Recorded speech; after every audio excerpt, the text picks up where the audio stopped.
I've always heard my family talk about Laos and Thailand, and like they were always talking about how wanting to go back, and because like it was so peaceful there, and I never really understood why, and I never really felt the need to find out why. But this was during a time where I felt like I really needed to find my identity. My parents are from India, so it is a third world country. So we were kind of, my friend who was also Indian went on the trip with me, and we were kind of just assuming that it would be very similar to India, and so we would ask our parents a bunch of questions and be like, oh, is this what it's going to be like, or things like that, because we've never been to Thailand. My identity definitely played into my pre-departure thinking and preparation, because the essay I wrote actually was for a scholarship through the Learning Abroad Center, for the Diversity Scholarship, and it had a lot to do with your identity and how that has influenced where you're going. And I definitely did think about it because woman of color is a part of my identity, and it's a strong part of my identity and a large part of who I am. After applying and reading through the manual and the student guide,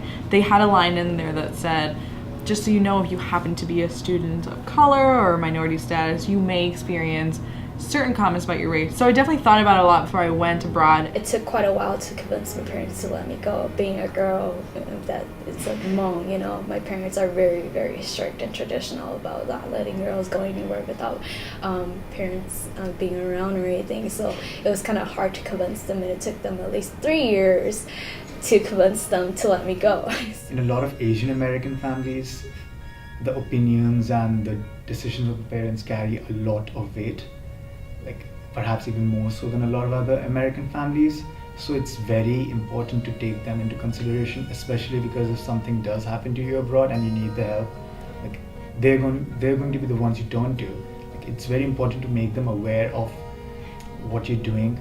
You have to sit down with them, take the time to make them understand how this is going to be useful for you. On the bus ride from like the airport to the hostel that we were staying at, I was just looking out the window and I couldn't fall asleep again. And just seeing that there is kind of like another world out there. Like I just felt like I was so isolated in my own sphere before. Like, how did I not think of this? But you can read like all about poverty, you can see it on the news, you can hear about it, but to kind of be physically manifested in it and experience it, I think put it in a completely different dimension for me. I've always claimed to be more like Hmong American than just like American, and so going there you really do see your like Americanness like coming out. Especially just something I personally noticed was just walking down the street, like I can just feel people looking at me, and I could tell it was because of the sort of way I was walking, the way I was striding, how like high my chin was held, like I was just very confident. And at a country, they're a very traditional country, and so to have a woman walk around like that, it's unusual. It made me think about my family's experiences in Vietnam, because I'm a first generation student, so remembering and listening to my parents' stories when I was growing up, it made me think a lot about those times and how I never really took it into account and considered like their livelihood until like I went to a foreign country. So it definitely made me appreciate so much more about their struggles coming here, and the privilege that I've had to go to the U of M and also study abroad.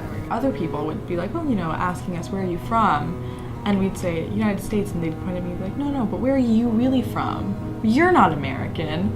And at the beginning, that would really irritate me. By the end, I was so used to it because it happened everywhere we went. They were just never satisfied until I mentioned, no, okay, my parents are from India, I'm American. I think they could tell that, like, we were a different culture from the Americans, so I feel like there was a sense of, like, oh, like, maybe we can talk to her versus talking to someone else, just because there was that kind of, like, oh, like, you kind of maybe get our culture, you don't seem like you're from America. So there was that sometimes, like when we would be at restaurants or something, like, the waiter or the waitress would look at me or my other friend who was Indian versus all the white people, just because I think there was that sense of like, oh, we're kind of similar. Culturally, I guess the challenging part is Lancaster isn't really all that diverse when it comes to culturally or racially diverse. And I guess one of the challenges were knowing that people there aren't really exposed to big groups, like big diverse groups. We were kind of faced with a couple microaggressions as Asian Americans. We were in the market at one point, and we were just walking around, and me and my Korean friend, we would hear people call out China to us, and so those are things that we heard that, you know, like white people didn't have to face. Some of the vendors were reciting memorized lines of speech in like Korean or like Chinese to just get your attention. But I mean, I didn't understand it, so it's okay. But we would just walk away and go to different vendors.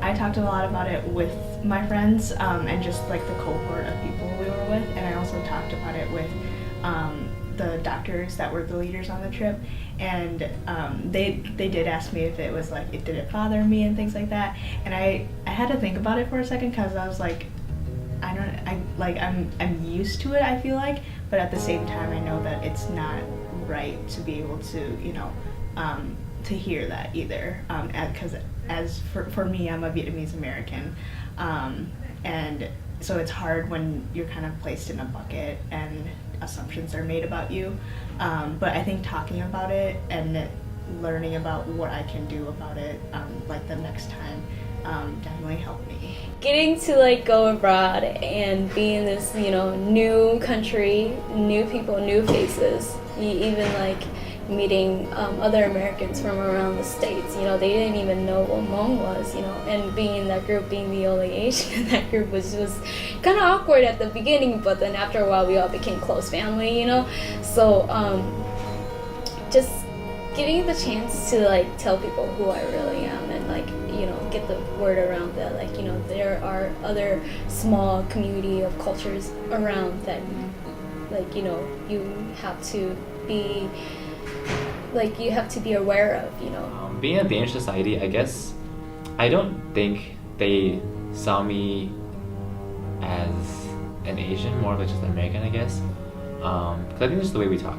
So the right way when you talk to them, they knew you were like American, or just the way your accent, you know. When I'm in the US, I just identify as Hmong, not that American part at all, you know, because I just never really thought about it until I got to Denmark, and I just realized that Americans are not the same as Europeans, or like they don't identify as Americans as well. And I guess I never really thought about it. So when they would always just call me Americans, I was just, it's like a shock. Like, it was like, well, like I am an American, you know, but I don't really identify myself as that. But I think now thinking about it, I do, because I am from the US, you know, and we are all Americans. So.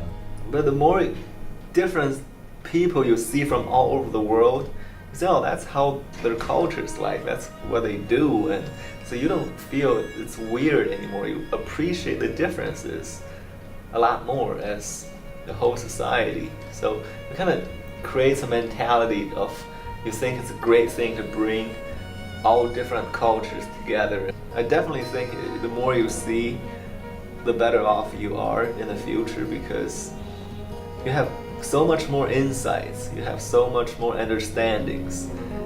So I learned more things about myself that I didn't even realize. And that's one of the most, I think, transformative parts of being able to study abroad, and then also being in MK here, was the idea of being vulnerable and how that can make you grow as a person. And as you share your own stories and experiences, a lot of people will do the same too. So you learn a lot about other people. You shouldn't worry about money. If that's one thing that you're worried about, then know that whatever loan or whatever money that you're taking out, make sure to use that as like a motivation to like get the best out of your experience. If your fear is that you're gonna be away from your family, like they will still be here when you come back. If you're already contemplating about studying abroad, then just go for it. Don't hold back, because like these experiences like change you. You come back a new person, and you come back with so many experiences, and you just want to keep talking about Thailand or like your study abroad program. Honestly, sometimes in life you just have to take the plunge and just go out there. And it might be something you don't know everything about, but if I have done this thing 4 different times throughout my time over here, I honestly believe in it. I honestly believe that this has influenced me very positively in my personal and professional life.